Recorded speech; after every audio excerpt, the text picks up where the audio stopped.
बिस्मिल्लाहिर्रहमानिर्रहीम। लाखों करोड़ों दूर नबी अकरम सल्लल्लाहु अलैहि वसल्लम पर और उनकी आल पर। खबरी रात कोई साहब दौड़ते हुए जा रहे थे। किसी दूसरे शख्स ने उसे रोककर भागने की वजह पूछी।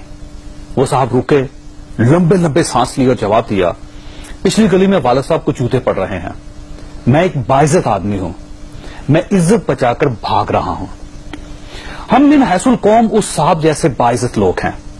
हमारे नजरियात, अफकार, हमारी सालमियत, अनाब, वकार और हमारे जायज हकूक को जब भी जूते पड़ते हैं हम इज्जत बचाकर भाग खड़े होते हैं। आप कश्मीर को ले लीजिए, क्या ये बाइज्जत होने की निशानी नहीं? हम कश्मीर को अपनी शारक समझते हैं। हमारी नजर में ये हिंदुस्तान की तकसीम का नामुकम्मल एजेंडा है। पाकिस्तान कश्मीर के बगैर अधूरा है और कश्मीर बनकर रहेगा पाकिस्तान वगैरह वगैरह। लेकिन जब भी इस अधूरेपन, इस नामुकम्मल एजेंडे और अपनी शारक को दुश्मन से छुड़ाने का वक्त आता है तो हम क्या करते हैं? हम इज्जत बचाकर भाग खड़े होते हैं। क्या ये बाइज्जत होने की निशानी नहीं? हम ये समझ रहे हैं हमारी कश्मीर कमेटी कश्मीर को भारत से छुड़ा लेगी। क्या ये बाइज्जत होने की निशानी नहीं?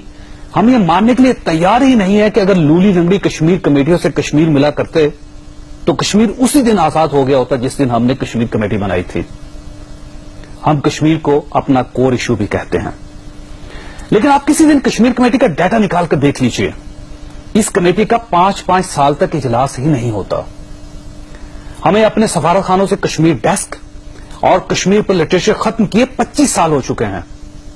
हमने 70 वर्षों में पहली बार मसूद खान की शक्ल में एक सफारतकार कश्मीरी को आजाद कश्मीर का सदर बनाया। इससे पहले यह ओहदा भी पार्टी के वफादारों को दे दिया जाता था और हमने मसला कश्मीर को अपने बच्चों के सिलेबस से भी निकाल दिया है। लेकिन हम इसके बावजूद पुरुम्मीद हैं। हम ये समझते हैं कि एक दिन आएगा जब इंडिया कश्मीर को प्लेट में रखेगा, ये प्लेट ट्रे में सजाएगा और वो ट्रे हमारे सामने रख देगा। ये मुमकिन हो जाता अगर खुशफहमियां बाँच ना होती, अगर वालिद को जूते पड़ते देखकर बच्चों को भाग जाने पर इज्जत मिलती होती।